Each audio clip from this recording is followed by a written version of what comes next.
아파트 단지와 단지는 도시적으로는 사실은 분단 상태에 가깝습니다. 비인간적인 건축이죠.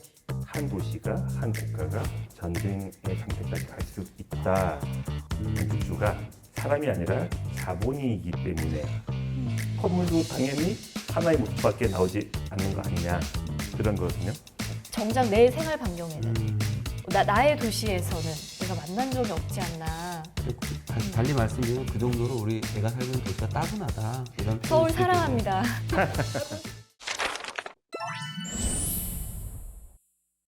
예술을 향한 러닝 앤 러닝, 이세라의 예술 러닝입니다. 망곤당TV 구독자 여러분, 오늘도 반갑습니다. 오늘은 특별히요, 이렇게 스튜디오가 좀 꽉 찬 느낌입니다. 특별히 러닝메이트 두 분을 한번 모셔봤거든요. 1화부터 쭉 함께 해주고 계신 분이죠. 이제 그만 가라고 해도 가려고 해도 참 쉽지 않습니다. 네, 이영준 모이세 신부님 함께 하셨습니다. 안녕하세요. 네, 안녕하세요. 네, 오늘 또 아주 특별한 분 한 분을 모셨어요. 제가 프랑스 국립 건축가로 20년 넘게 활동하고 계신 저 멀리 파리에서 와주신 분입니다. 이무진 건축가님도 함께하겠습니다. 반갑습니다. 안녕하세요. 반갑습니다. 이무진 건축가입니다. 반갑습니다. 오늘 우리가 함께 볼 책은요, 토마스 헤더윅의 저서 더 인간적인 건축입니다. 왜 예술러닝에서 우리가 지금까지는 뭐를 했죠? 미술을 주로 했고 미술책 네. 그리고 미술 작가들을 함께 했죠. 그렇죠. 영준 신부님께서 말씀을 해주신 것처럼 지금까지는 우리가 미술 작가들, 미술책 주로 이야기를 했는데 오늘은 건축가예요. 왜 예술러닝에서 건축책을 다루냐? 저는 그냥 자연스럽게 이 책을 고른 게 건축도 당연히 예술 아니야? 그렇죠. 예술이죠. 네. 그리고 어떻게 보면은 미술 작품보다도 더 우리 삶에 아주 깊숙하게 관여하는 예술이라는 생각이 들어서 예술러닝에서 건축 이번에 한번 가야 된다. 네, 그랬을 때 제가 크게 맞장구를 쳤죠. 그렇죠. 건축이다. 이거다. 이거다. 네, 지금 네. 타이밍이다. 또 다 동의를 해주셔서 맞습니다. 더 인간적인 건축에 대한 이야기를 좀 나눠보겠습니다. 두 분 모두 이 책을 어떻게 읽으셨는지 제가 굉장히 궁금하고, 특히 우리 건축가님은 보이지 않는 도시라는 책을 또 쓰셨습니다. 네. 저자이시기도 네. 하거든요. 이 책도 더 인간적인 건축, 이 책처럼 건축이 아닌 사람에 집중한 책 아닌가라는 생각을 제가 했었는데, 건축가의 시선에서는 또 이 책을 어떻게 읽으셨을지 궁금합니다. 어떻게 읽으셨어요, 건축가님? 일단 굉장히 흥미롭게 읽었는데요. 네. 근데 사실은 건축가 입장에서 이 책 내용 자체가 뭐라 그럴까 굉장히 신선한 내용은 아니에요. 어떻게 보면은 건축가들에게는 역시. 그런데 이제 굉장히 신선한 거는 이 이야기하는 형식은 네. 파격적이고 신선합니다. 굉장히. 그래서 이야기 형식 때문에 오히려 내용까지 신선하게 다가왔던 저에게는 굉장히 여러 가지 측면에서 흥미로웠던 부분입니다. 이제 우리가 본격적으로요, 이 토마스 헤더윅이 건축 철학에 관해서 좀 이야기를 나눠볼게요. 근데 그 전에 토마스 헤더윅이 낯선 분들도 우리 구독자분들 그럼요. 중에는 있으실 것 같거든요. 네네. 어떤 건축가인지 소개 한번 부탁드립니다. 네, 사실은 이분은 이제 굳이 건축계에서는 이단화로 건축계 이단화로 불리시는 분인데 그 어떤 건축가보다도 유명해지신 그런 분이세요. 꼭 이렇게 건축만 디자인 하시는 건 아니고요. 네, 건축도 하시고 가구도 하시고 일반 제품 디자인도 하시고 그리고 도시 디자인까지도 굉장히 네. 폭넓게 접근하시고 혹시 뉴욕에 여행을 가보신 네. 분은 베슬이라고 굉장히 논쟁적인 네. 아주 파격적인 프로젝트가 있었어요. 그분의 작가이기도 하시고 그리고 저는 이제 이분 작품 중에 굉장히 좋아하는 작품은 씨앗 대성당이라고 별명이 붙어 있는 네. 2010년에 상하이 엑스포에서 발표됐던 그 영국관 네. 건물이 있거든요. 저는 아주 그 작품 때문에 덕분이죠.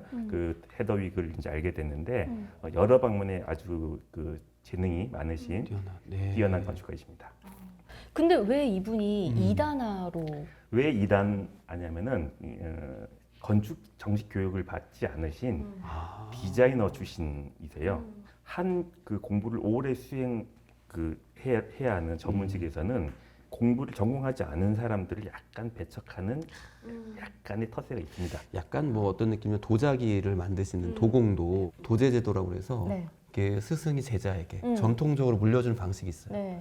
그래서 그 스승이 어떤 그 모양이나 빛깔을 그대로 내는 방법이 있고 근데 어느 날 갑자기 이단아처럼 누군가 나타나서 너무 멋있는 작품을 만들어낼 때 사람들이 헷갈리기 시작하는 거죠. 네. 전통이냐 아니면 이단이냐 이단하냐 이런 차원이 아닌가 싶은데요.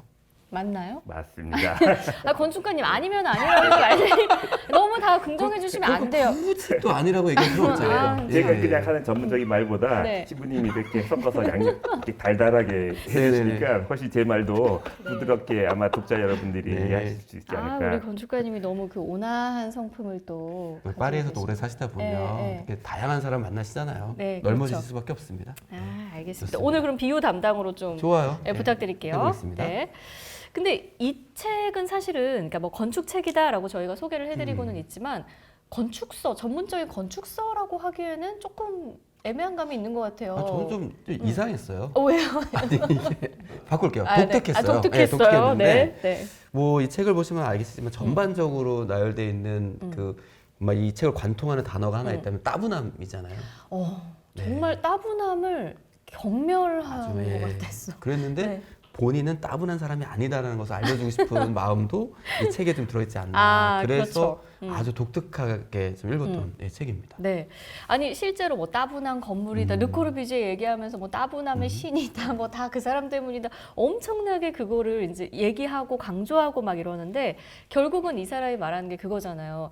건축이 인간의 어떤 정신이나 이런 것들을 지배한다. 그래서 어떤 따분한 건축을 보여주면서 과연 아이들이 이거를 보면서 뭐 상상력을 기를 수 있을까? 뭐 이런 얘기를 하기도 하잖아요. 정말 이렇게 건축가님 네. 내가 어디에 사느냐 혹은 내가 어떤 건물에 일하느냐 네. 이런 거에 따라서 인간의 어떤 정신이나 이런 게 영향을 정말 받기도 하나요? 그렇다고 생각합니다. 이런 이 책에 보면은 어떤 비인간화된 건축이나 도시가 하다못해 분단이나 전쟁까지 일으킬 수 있다. 이제 그런 내용이 나오잖아요. 맞아요. 네네. 근데 아마 이제 최근 현대 한국 도시에서 가장 어떻게 보면 논쟁적인 부분이 아마 아파트 단지일 거죠. 맞아요. 아파트 단지요. 네. 근데 아파트 단지라는 게 이제 물론 뉴스에서도 많이 나오고 비판도 많이 받는 부분이 서로 이제 남들을 못 들어오게 막고, 맞아. 그죠? 담장을 치고 그런 이제 사회 문제가 네. 많이 됐잖아요. 근데 가만히 생각해 보면은 담장과 담장으로 둘러싸인 그 아파트 단지와 단지는 분단과 전쟁 상태일까요, 아닐까요? 도시적으로는 사실은 분단 상태에 가깝습니다. 그렇죠. 맞네요. 네네. 그죠? 이 단지와 저 단지는 소통하지 않잖아요. 그렇죠. 네. 아마 그게 이제 우리 그 한국에서는 가장 대표적인 예가 될 것 같은데 어떤 건축이 비인간적인 방향으로 갔을 때 한 도시가 한 국가가 혹은 다른 도시들끼리 분단과 전쟁의 상태까지 갈 수 있다라는 그 이분의 네. 지적에 저도 굉장히 공감하는 편입니다. 저 사실은 이제 그 책을 읽으면서 좀 공감했던 부분들이 단조롭다. 주변이 단조롭고 예를 들어서 사방이 이렇게 막혀 있는 담으로 돼 있는 건축과 화려하고 뭔가 생각해 볼 수 있는 이제 조각이 있는 건물이라면 전자는 사고도 단순해질 것 같아요. 그러니까 너의 옳고 그름을 판단하는 판단으로만. 네. 근데 이게 뭔가 이게 조각이 돼 있고 생각할 수 있다면 여러 가지 생각 속에 왜 이 사람이 이렇게 이야기를 했는지, 왜 이 상황에서 이런 제스처를 취했는지도 좀 생각해 볼 수 있는 가능성이 열릴 것 같다는 신부님 느낌이 굉장히 좀 좋은 말씀을 해주셨는데 네. 건물이 단순화되고 도시가 단순화될수록 사람들이 서로의 관계를 판단하는 근거, 이유가 단순해집니다. 사실 그런 측면에서 이제 헤더 위기의 문제 의식도 지금 이 따분한 건축이라고 이분의 어떤 언어로 말씀하셨는데 네네. 정확하게 그 일반 명사로 바꾸면은 비인간적인 건축이죠. 비인간적인. 그렇죠. 그래서 제가 말씀드린 게 한 3, 40년 전부터 건축계에도 이런 내용들은 계속 있어 왔습니다. 내부적으로. 하지만은 이제 따분함이라는 이분의 언어로, 이분의 단어로 네. 이런 형식으로 어떤 지금 현상, 오늘날의 건축과 도시를 비평한다는 측면에서 여러분들도 꼭 한번 읽어봤으면 하는 책입니다. 네.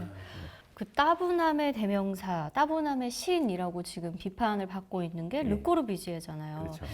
근데 이 사람은 우리 그냥 뭐 이렇게 매체에서도 그렇고 건축사에 정말 한 획을 그은 훌륭한 건축가, 천재 건축가 막 이런 네. 얘기를 하는데 네.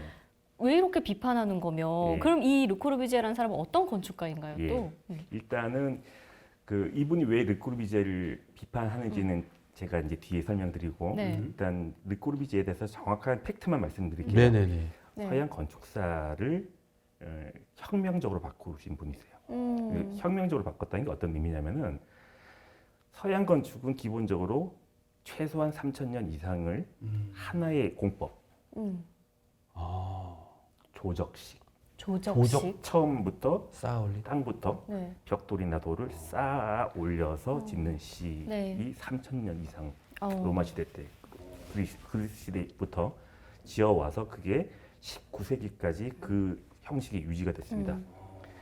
외부 형식은 뭐 바로크, 고딕, 그다음에 뭐 로마네스크 여러 가지로 바뀌어왔지만은 건물 짓는 기본적인 어떤 방식은 바뀌지가 않았어요. 근데 꼬르비지에라는 분이 콘크리트라는 재료를 써서 아, 바닥부터 쌓아 올리지 않고 기둥을 만든 다음에 바닥을 올릴 수 있다. 그러면은 벽은 구조체가 아니니까 네. 마음대로 쌓을 수 있다. 오.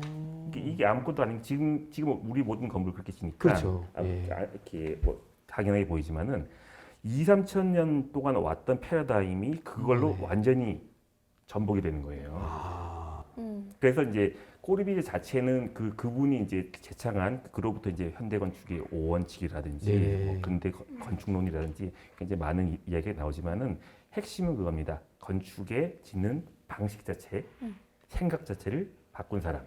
어. 그런데 이제 헤더이그는 왜 꼬르비지에를 그렇게 비평하고 나분하다라고 이제 따분하면 신이라고까지 그렇게 이 매도를 하느냐? 네. 그거는 제가 볼 때는 헤더위기의 그 오판도 있어요. 어. 그 어떤 점에서 그러냐면은 네. 꼬르비지에는 그 당시에 필요했던 음. 혁명적인 생각을 했습니다. 음. 그런데 그 생각을 뒤에 100년 동안 후배 건축가들이 하나도 발전을 못 시킨 거예요. 이건 정말 중요한 말이다. 답습만 했지. 네. 어. 그런데 꼭 또 다 그런 것도 아니에요. 여러분들 굉장히 좋아하시는 안도 타다오라는 네. 분이잖아요. 우리나라 사람들 특히 좋아하잖아요. 그렇죠. 많이 네. 좋아하시죠. 지금 이렇게 보면 굉장히 일본적이고 굉장히 그 공간에서도 이렇게 드라마가 굉장히 많고 네. 그런데 이분은 거의 젊었을 때 20, 30대를 꼬르비제의 건축을 거의 맹신하다시피 아니 그 따분한 건축물을 거의 맹신하시죠. 그렇습니다. 거기서 나름대로 어떤 근대 건축, 현대 건축의 기본을 충분히 습득하고 그리고 일본으로 돌아와서 자기화, 일본화해서 자기 것으로 만들 수 있었던 사람이죠. 그러니까 제 말씀은 꼬르비지의 잘못이냐? 그 이후에 그것밖에 답습하지 못했던 네. 그 후배 후배들의 잘못이냐? 건축가들의, 네. 그 측면에서 저는 사실 후자가 더 잘못한. 어. 예. 근데 제가 그거를 여쭤보려고 했어요. 왜 그 르코르비지에 관한 뭐 자료를 찾아보고 막 이러면 뭐 최초의 아파트를 건축한 사람이다 막 이래서 그때 당시에 자신의 시대에 정말 필요한 건축을 또 했다라고 했잖아요. 예. 그래서 전쟁 후에 뭔가 주택난이 나고 막 이러니까 정말 그때 필요한 건축을 한 것 같아요. 르코르비지에는. 근데 그 건축들을 막 보다 보니까 제가 우리가 지금 살고 있는 혹은 어쩌면 우리가 살고 있는 곳 중에서도 고급 아파트에 더 가까운 거를 이미 그 시기에 했구나. 그러면 진짜 르코르비지에에서 더 나아진 게 뭐지? 더 발전된 게 뭐지?라고 했을 때 딱 떠오르지가 않는 거예요. 자, 그 꼬르비제가 만들었던 어떤 근대 건축의 기본 원리가 네네. 이제 지금 헤더윅이 이렇게 비평하는 비인간화 되었느냐 이제 가장 큰 어떤 어떻게 보면 그 전환점은 시작은 19세기 말 20세기 초입니다. 그 1800년도 말 네네네. 1900년도 초에 시작에 이제 르코르비제 건축들이 나오거든요. 콘크리트로 만든 건물들이. 근데 초창기에는 의외로 그 르코르비제는 그렇게 유명한 사람이 아니었어요. 그러니까 하나의 그 거대한 그 서양 건축사 역사 속에서 약간 이다나 네. 이렇게 오. 같이 새로운 건축을 하는 사람. 근데 사회는 잘 안 받아들여줘. 그렇죠. 열심히 자기 나름대로는 굉장히 이제 불어로는 이제 마니페스토라고 하는데 약간 차별성을 강조하기 위한 주장. 아. 근데 그러려면 굉장히 약간 과장된 언어로 그렇죠. 좀 아무래도. 약간 힘을 많이 주고 예. 소리를 크게 해야 되잖아요. 네네네. 그런 측면에서 굉장히 과격한 그림들이 많이 나와요. 근데 어. 그거는 그렇게 지으려고 그린 게 아니라 그 보수적이고 오래된 안 움직이는 그 클래식한 그 당시의 전통에서 자기 것을 조금이라도 들여놓기 위한 네. 하나의 마니페스토의 과정이었어요. 그런데 이제 이 그 르코르비제의 사상들이 왜 갑자기 이런 식으로 비인간적으로 급변하느냐? 이게 세계 대전입니다. 대전이죠. 두 번에 걸친 전쟁들. 세계 부연 대전 설명. 아니 뭐 이거 부연 설명 그거 어. 필요 없고 네. 이미 건축되어 있던 것들이 전쟁 통해서 폐허가 되면 가장 먼저 중요한 건 빨리 일으켜야 되는 거죠. 그쵸. 왜냐면 잠자리도 없고 생활을 음. 못하니 그럼 빨리 지으려면 조각할 시간이 없는 거예요. 빨리 한 걸 찾다 보니까 저는 이 르꼬르비지의 방법이 그때 적합했다는 생각도 들어요. 이게 그래서 이제 사실은 르코르비제가 이제 스위스 태생이긴 하시지만은 이제 주로 프랑스에서 활동을 했는데 생각보다 프랑스에서는 이렇게 많이 환영을 못 받으셨어요. 생전에요. 생전에. 오. 그래서 파리에서도 실제로 파리 시내에서 대형 건물은 기숙사 하나 말고는 없고 대부분 조그만 주택이시고 네네네. 그리고 이제 마르세유나 이제 약간 지방 쪽에 예. 이제 당시에 이제 서민 예, 맞습니다. 아파트들이 됐는데 실제로 이제 그 생각을 이어받았던 전쟁 이후에 말 그대로 이제 그쪽 사람들 말로는 제3세계라고 하죠. 네. 브라질, 야. 인도. 당시 또 폐허가 됐던 일본, 예. 독일에서 이 이론을 가지고 건물 지으면은 빨리 싼 가격에 지을 수가 있는 거죠. 그러니까 처음에 모더니즘의 생각 자체는 새로운 건축이었는데 세계 대전을 거치면서 이게 갑자기 싼 버전이 돼버린 거예요. 그렇네요. 희한하게. 근데 이제 우리 입장에서는 시작은 20세기 초에 프랑스에서 발생한 모더니즘, 그게 이제 이 세계 대전 이후에 우리도 이제 그 과정을 겪잖아요. 근데 우리는 전쟁 플러스 산업화, 그렇죠. 그리고 그다음에 서양 문물을 받아들이는 약간 서양화의 그 과정을 겪습니다. 네. 그러다 보니까 안 그래도 싸게 받아들이는 그 모더니즘을 우리는 서양 문물, 고급 문물이라고 생각하면서 받아들이는 측면이 있어요. 아, 거꾸로. 이것도 예가 있습니다. 말씀해 주시죠. 어떤 한 음식 체인점이에요. 네, 네. 호주에서 그냥 일반적으로 식사할 수 있는 체인점이 우리나라의 서양 물물로 들어오면서 아주 유명해졌죠. 그런 것들이 바로 패밀리 레스토랑의 형식이죠. 아우.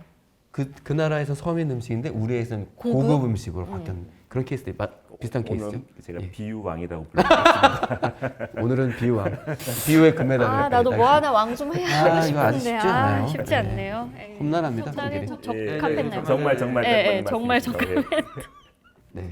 그 측면에 그러니까 사실 이제 서양이나 특히 미국이나 이제 프랑스 같은 경우는 이제 그 대규모 아파트 단지가 사실 70년 이후로 슬래머가 돼서 예. 다 이제 이 어떤 저소득층의 주거로 사회 주거로 그것도 이제 안 짓는 편인데 우리가 아직도 이 고급 문화라고 약간 생각을 하고 있는 측면 중에 하나는 세계 대전을 거쳐서 빨리 짓는 이 모더니즘이 서양화에 가면을 하고 한국에 들어왔기 때문에 그리고 이제 그거를 이제 빨리 우리가 받아들여야 했고 그게 이제 어떻게 보면 따라야 할 규범이라고 생각하는 측면이 있기 때문에 지금도 약간 그 생명력이 계속되고 있는 거 아닌가. 한편으로는 무슨 생각이 드냐면 일단은 받아들여요. 우리나라 사람들이 창의력이 좀 좋기 때문에 그걸 보통 이제 토착화라고 얘기하거든요. 그런데 기존의 거는 받아들이되 우리에게 맞게끔 변형을 시키고 우리에게 맞게끔 고급화시키는 과정들이 있는 것 같아요. 그래서 이 끼리끼리 문화를 이렇게 형성하면서 여기보다 저기보다 더 좋게 여기보다 더 편리하게 이러면서 쭉쭉쭉 그런 아파트 문화들이 네. 어찌 보면 되게 단순하고 따분할 수 있는데 그 고급화를 딱 지향함으로 인해서 딱 독특한 우리나라의 문화를 만들어내는 게 아닌가 또 싶습니다. 예. 이 책에는 또 르꼬르비지에 말고도 또 한 명의 아주 중요한 건축가가 예. 등장을 하잖아요. 예. 가우디가 등장을 하고 있습니다. 그래서 이 헤더윅이 자기가 어떻게 해서 처음에 이 건축에 눈을 뜨게 됐고 이 헌책방에서 가우디의 이 책을 봤을 때 이거를 막 초반에 얘기를 하고 있는데 가우디 너무 멋있잖아요. 아, 저도 이제 프랑스 남부에 있었기 때문에 바르셀로나가 좀 접근하기 쉽습니다. 아무래도 가깝기도 하고 네. 차로도 이동할 수 있고. 근데 저는 이제 위대한 건축가에 대해서 정의 내리기를 제 스스로 네. 그냥 아무것도 모르는 사람이 딱 봐도 너무 멋있다. 너무 예쁘다. 이렇게 눈을 한 번에 쫙 끌 수 있다면 위대한 건축 같아요. 아, 근데 제가 바르셀로나에 가서 딱 두 군데에 마음 뺏겼거든요. 네. 까사밀라. 까사밀라. 거기하고 그다음에 사그라다 파밀리아. 이거는 그냥 가서 봐도 아 이렇게 누가 지은지는 말을 안 해도 이거구나. 이거구나. 어. 이런 영감을 해두기 같이 받지 않았을까 어. 그런 생각도 해봅니다. 저 너무 공감해요. 이게 진짜 비전문가들이 봐도 혹은 잘 모르겠어요. 비전문가여서 좋아하는 건가? 뭐 이런 생각도 들지. 비전문가라기보다는 그냥 보통의 사람. 보통 알겠습니다. 네. 네, 좋습니다. 저는 대학생 때 처음 그 사그라다 파밀리아를 보고 나서 진짜 이 생각을 했어요. 인간은 이렇게 작으면서도 이렇게 거대하고 위대하구나 이걸 동시에 느꼈던 게 뭐냐면 그 딱 성당 안에 들어가니까 내가 진짜 너무 작은 존재처럼 느껴지는 거예요. 이 건물을 딱 마주하니까. 근데 동시에 그거를 만든 사람 혹은 만들고 있는 사람도 인간이라는 말이죠. 아, 그렇죠. 그런 면에서 인간은 또 위대하구나. 네. 이걸 막 양가적인 감정을 느끼면서 믿기지 않겠지만 제가 또 눈물이 아 거기는 좀 믿을 수가 없네요. 아니 정말이에요. 진짜 맞아요. 너무 뭔가 울컥하면서 이걸 어떻게 사람이 예. 해? 예. 라는 생각을 했다니까요. 우리 건축가들이 바라보는 가우디 건축은 또 달라요? 또 다릅니다. 어. 봐봐 비전문 여기서 이제 비전문 전문이 나오네요. 그러니까 네, 내가 말했잖아요. 맞네, 정확하네요. 그러니까 확실한 거는 그 다시 나오지 않을 건축가, 천재 건축가는 분명해요. 분명해요. 그런데 그 가우디 건축은 어떻게 보면은 그러니까 현실에서의 논리를 뛰어넘었기 때문에 우리가 느끼는 그 특별함이 있거든요. 예를 들면은 만약에 생각을 해보세요. 신부님이 저에게 네네. 성당을 하나 지어달라고 예, 예, 예. 설계를 하셨는데 네. 앞으로 100년 동안 짓겠습니다. 그러면 그건 좀 생각해봐야 될 것 같은데요. 아무리 우리 임 건축가님이라도 인내심이 제가 좋아도. 그렇죠. 그러니까 그 100년을 건물 짓는다는 그 자체가 주는 어떤 상식을 뛰어넘은 현실을 뛰어넘은 거기서 나오는 어떤 특별함이 있죠. 예. 하지만은 이제 건축가들 입장에서는 저희 돈으로 짓는 게 아니고 다른 사람들의 자원으로 그거를 유용하게 어느 정도 빨리 만들어서 살게 해주고 역할을 하게 해줘야 되는 입장에서 그 건물을 100년 동안 짓게 방치를 할 수밖에 없게 설계를 한다. 그 측면은 저희 전문가 입장에서는 약간 무책임하다와도 네. 그 통하는 바가 있습니다. 그러네요. 생각해보니까. 그리고 이제 두 번째는 왜 가우디 건축과 르꼬르비지에 건축이 다른 점이 뭐냐? 건축가들에게 네네. 르꼬르비지에 건축은 배울 게 있어요. 아 맞네요. 효율, 뭐 기능 이런 면인 거예요. 기능이나 네. 여러 가지 자기가 이제 이론적으로 그렇지. 배우면서 쌓을 수도 있죠. 공학적으로. 점점 쌓아나갈 근데 수도 있고. 꼬르비지의 건축에서 뭔가 깨우치고 그걸 이제 발전시켜서 자기 거를 할 수 있는 하나의 이론화 체계가 되어 있지만은 그렇지. 가우디 건축은 감명은 대중들과 똑같이 하는데 돌아서서 내가 그럼 저 가우디 건축을 따라서 뭘 하지? 아, 에 대해서는 좀 다른 문제가 돼버리는 거예요. 아. 그렇기 때문에 저희도 바르셀로나 갈 때마다 감탄을 하고 눈물을 흘리고 하지만은 네. 돌아서서 나오면서 머릿속에서 건축가로서 남는 것은 또 의외로 이게 많지 않은 좀 특이한 건축가들만의 약간 이런 사연들이 있습니다. 내부적인. 그렇다면 저희가 지금까지 그래서 뭐 르꼬르지에 대한 건축 이야기를 했는데 저는 사실 근데 포인트는 그렇다면 인간적인 건축. 네, 우리가 생각하는 인간적인 장소. 왜냐하면 지금까지는 우리가 너무나 잘 알고 있는 뭐 콘크리트 구조물이라든지 아파트 얘기를 했는데 저는 사실 그 인간적인 어떤 건축물이라면 그러면 어떤 건축물일까, 어떤 장소일까 이것도 좀 궁금하게 됐어요. 맞아요. 갑자기. 네. 건축가님의 생각이 궁금해요. 네. 이 책 제목이기도 하잖아요. 맞습니다. 대체 더 인간적인 건축이 그런 거야? 라고 물어볼 수도 있잖아요, 사람들이. 제가 제 책에도 아마 그 비슷한 내용을 썼던 것 같은데 어떻게 하면 가장 이제 지루하지 않고 그러니까 지루하지 않는다는 게 어떤 시각적으로 이렇게 현란하다, 네네네. 화려하다 이제 그런 의미는 아니에요. 근데 이제 제가 그 정의하는 그 인간적인 건축이라는 거는 어떤 장소에 가면은 이제 건축이나 그 장소보다도 사람이 먼저 보이는 곳이 있습니다. 오. 그 안에 머무는 사람이요? 머무는 사람이, 오. 같이 있는 사람이, 혹은 그 공간 안에 함께 있는 사람들이 네네. 먼저 눈에 들어오고 먼저 오. 느껴지는 공간이 있어요. 근데 그런 공간을 음. 인간화된 건축의 가장 좋은 예라고 하는데, 제가 이제 구체적으로 예를 들어 예, 드리면은 예. 파리에 여행 가셨던 분들이 기억하실지 모르겠는데 뽕피두 센터라고 있어요. 너무 잘 알죠. 알죠. 예, 잘합니다. 3개월 동안 파리에 살 때, 파리생일 그런가요? 때. 한 번 갔다 오셨죠? 네, 한 번 근데 갔다 제가 왔습니다. 근데 제가 지금 사실 말씀드린 거는 네.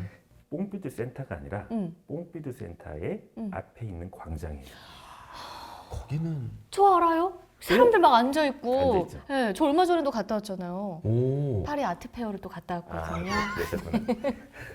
기억나요, 지금 근데. 사시는 분들 자랑하시는 아, 네, 거예요? 사시는 분한테. 예. 아유, 안 지금 되겠다. 서울 사람한테 서울 아, 다녔잖아요. 그렇다, 그렇다. 네, 맞다, 맞다. 그렇습니다. 사람들 막 앉아있고 이랬던 기억이 나요. 근데 가만히 생각해 보세요. 그러니까 광장 바닥이라는 거는 네. 어떻게 보면은 우리의 그냥 길바닥이에요. 그렇죠. 그렇죠. 맞아요, 맞아요. 예. 얼마나 더러워요. 맞아요, 그렇죠. 맞아요. 근데 왜 사람들이 거기 앉고 날씨가 좋을 때는 다 들어 누워요. 맞아요. 근데 우리가 지금 길 다니면서 보도에 어떤 사람이 들어 누웠다라고 생각해 보시면은 이상한 사람이거나 취했나? 뭐.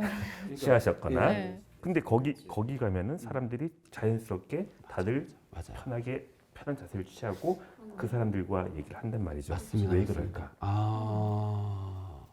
그게 뭐냐면은 pompidu 센터의 파사드가 화려해서가 아니라 그 공간 자체에 들어가면은 같이 있는 사람들이 먼저 보이기 때문에. 사람이 먼저 보이는군요. 그래서 편합니다. 그래서 혹시라도 예. 다시 파리에 가시게 되거든 그 광장을 유심히 보세요. 광장이 물론 앞에는 이제 화려한 pompidu 센터 예. 인면을 마주보고 있지만은 네. 그 인면을 보는 거는 잠깐이에요. 1분 내외고 대부분 맞아요. 편하게 앉아서 사람들이 옆 사람과 이야기를 하고 있습니다. 그렇네요. 근데 그 비밀은 사실은 그 광장의 각도에 있는데요. 각도가 평평하지 않습니다. 그랬었나? 앉는 자리가 이런 예. 식으로. 살짝 경사가 져 있나요? pompidu 센터를 네. 향해서 3, 4도 정도의 경사가 이렇게 내려오게 돼 있어요. 그러니까 객석 같은 급한 경사는 아닌데 네. 앉아 있으면 자연스럽게 건물 쪽으로 시선이 향하는 구조였어요. 그래서 이 광장의 비밀이 이제 그 각도에 있는데 그 각도 때문에 사람들이 앞뒤 건물에 자기가 둘러싸였다라는 편안한 느낌을 받아요. 근데 이제 이 광장이 그냥 나온 게 아니라 사실은 정말 이제 건축사의 걸작인 어떤 옛날에 지었던 광장에서 영향을 받아서 그대로 모방을 한 자, 이 정도 맞출 수 있어요. 맞추고 싶다. 솔직히 이 정도 맞출 수 있어요. 맞추고 싶다. 저는 맞출 수 힌트 있을 것 한번 같아요. 맞추. 저 있으면 맞출 수 나 있을 것 진짜 같아요. 맞추고 싶어. 이탈리아 로마보다 위쪽에 있습니다. 거기. 어디냐면은 시에나, 시에나의 카타리나. 예. 되게 유명한 곳이죠. 네. 토스카나에 있는 이제 시에나의 캄포 광장이라는 곳인데 아. 그 광장이 위에서 보면은 이게 조개 껍질처럼 네. 그렇게만 생겼거든요. 근데 거기가 경사가 pompidu 센터와 똑같이 3, 4도가 이렇게 누워 있어요. 의도적으로 그러면은 의도적으로. 모방을 해서 설계를 하고. 그 경사를 발견을 하고 네. 그대로 그 지형에 맞추고 네. 그 건물들을 그렇게 둘러싼 건축가가 제 기준으로는 역사상 가장 최고의 천재 건축가라고 생각을 하는데 네. 그 시에나 캄포 네. 광장에서 영감을 받으신 분이 그 리차드 로저스와 렌조 피아노 네. 이분이 이태리 분이세요. 네.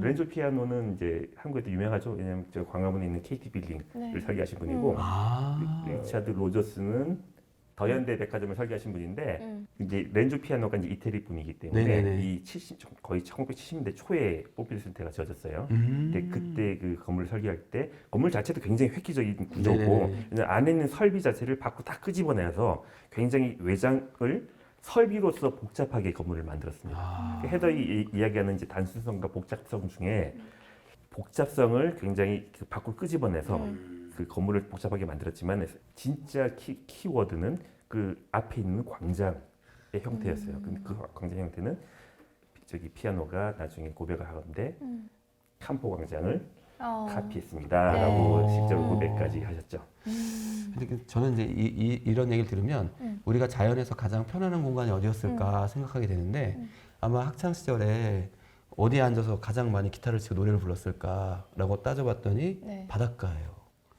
바닷가의 그 경사면이 살짝 이런 느낌이 좀 있네요. 지금 생각해보면. 아, 그런가? 맞습니까? 오. 야, 우와, 예. 너무 굉장한. 맞나 봐요. 깜짝 놀랐습니다. 아니 왜냐면 바닷가는 항상 바다를 향해서 경사가 져 있잖아요. 이렇게 있잖아요. 그러니까 사람들이 앉는 방향은 항상 대부분 바닷가입니다. 네. 뽕피드 센터도 깜포광장도 한 방향으로 앉아 있어요.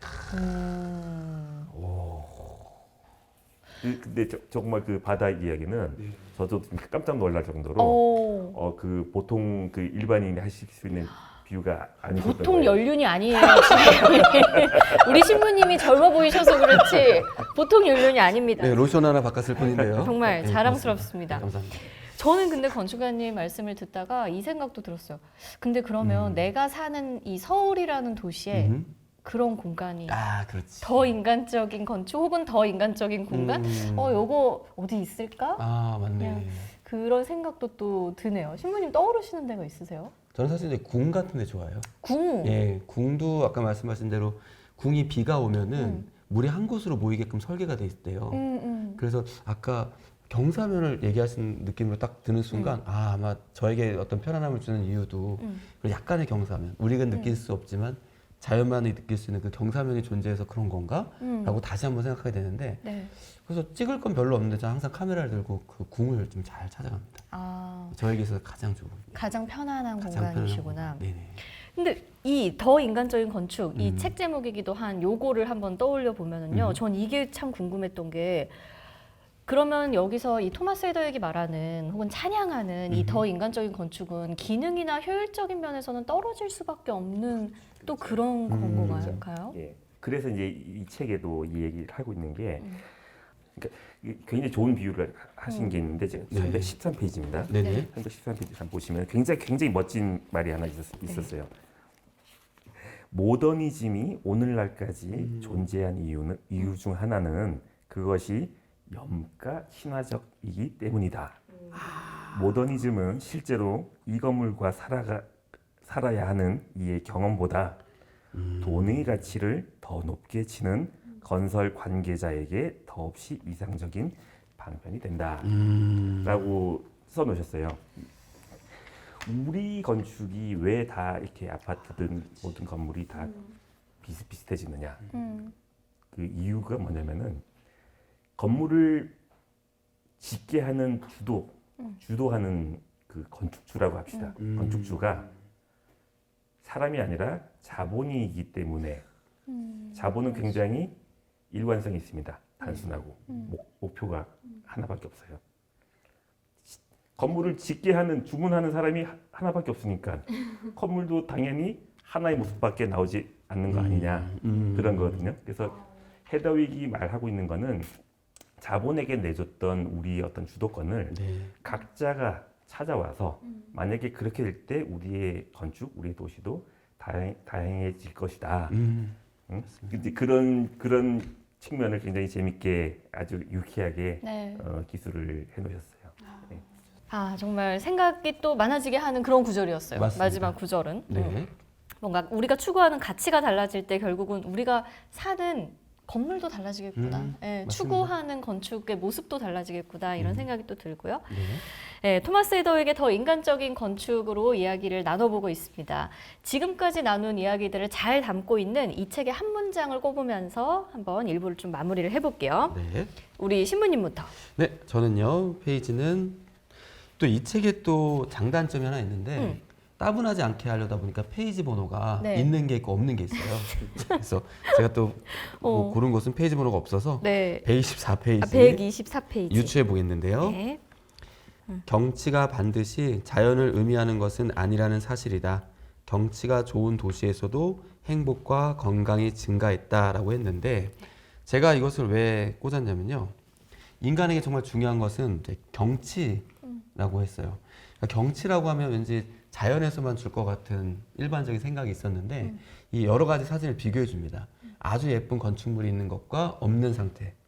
근데 건축물이 없을 때는 뭐 그렇구나 그냥 경치가 괜찮네. 그런데 갑자기 예쁜 건물이 딱 들어서는 똑같은 자리에 그 그림을 보는 순간 더 아름다움이 더 경치가 좋은 것이 추가가 됐어요. 그래서 아, 내가 이 경치에 대한 이 완고한 생각이 있었구나. 자연 경관이라든지 이런 것만 생각했는데 네. 인간이 건축했던 건축물을 통해서 그 경치의 아름다움이 배가 될 수도 있겠구나라는 사실을 좀 새롭게 좀 알려준 책이라서 아주 흥미로웠습니다. 그 구절을 또 꼽아주셨군요. 네. 네. 저는 385페이지에 있는 구절을 꼽아왔습니다. 예. 천년을 내다본 건물은 사람들이 대부분 그게 허물어지는 걸 보고 싶어하지 않는 건물이다.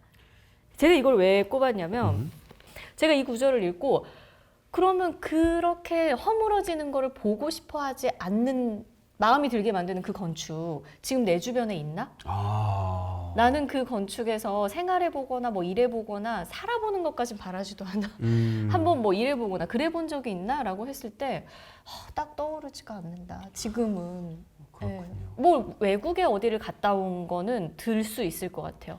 거기는 막 뭐 어쩌어 이렇게 있을 것 같은데 정작 내 생활 반경에는 나의 도시에서는 내가 만난 적이 없지 않나.